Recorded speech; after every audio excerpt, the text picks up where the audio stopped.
Up until this point, I've basically discussed systems that have just one gas inside of them, or at the very least I haven't differentiated between multiple gases in a system.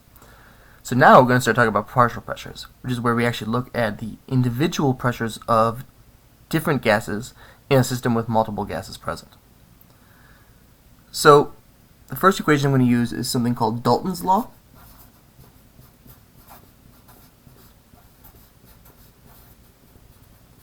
And what Dalton's law effectively states is that the total pressure in a system, so P sub T represents the total pressure in a system, and it's just equal to the sum of all of the partial pressures of the individual gases. So P1 is the partial pressure of gas number 1, P2 the partial pressure of gas number 2, and so on. Now, there's a way you can find the partial pressure from the total pressure, and that's if you know something called the mole fraction. Right? And the mole fraction is exactly what it sounds. It's basically the amount of moles of that individual gas over the total moles of the system. Right? So mole fraction is represented there, and it's the moles of, I'll say, the part. So just whichever, by moles of the part, I mean, moles of whichever gas you're looking for over the total moles in the system. So I'll give an example. Let's say we have, let's say in a container we have 20 moles of CO2, and we have 30 moles of N2. Well, the mole fraction of CO2 would just be the moles of CO2, 20, over the total moles in the system, which is 20 plus 30, so 50. So that mole fraction would be 0.4.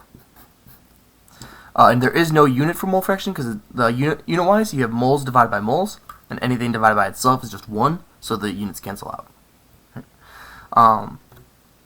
So let's say in this same system where we have 20 moles of carbon dioxide and 30 moles of nitrogen, let's say the total pressure is 2 atmospheres. Right? So PT equals 2 atmospheres. And I want to know what the pressure, the partial pressure of carbon dioxide is. Well, so you get Pi, so P sub I, that represents the partial pressure of whatever component you're looking for. It's just equal to the total pressure times the mole fraction of that component. So we could say, in this case, we're looking for the partial pressure of CO2. So it's going to be equal to the total pressure of the system, 2.0 atmospheres,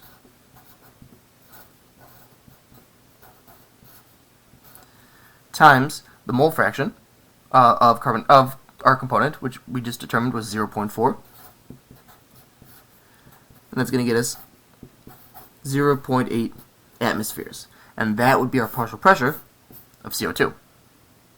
We could do the same for nitrogen in the system. So the mole fraction of nitrogen would be 30 divided by 50. So it's the remember, mole fraction is the moles of that component. So 30 moles of nitrogen over the total 50 moles, which is 0.6.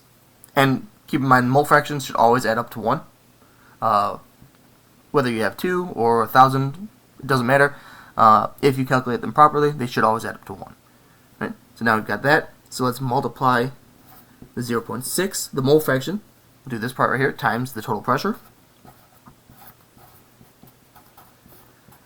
And our partial pressure of nitrogen would be 1.2 atmospheres.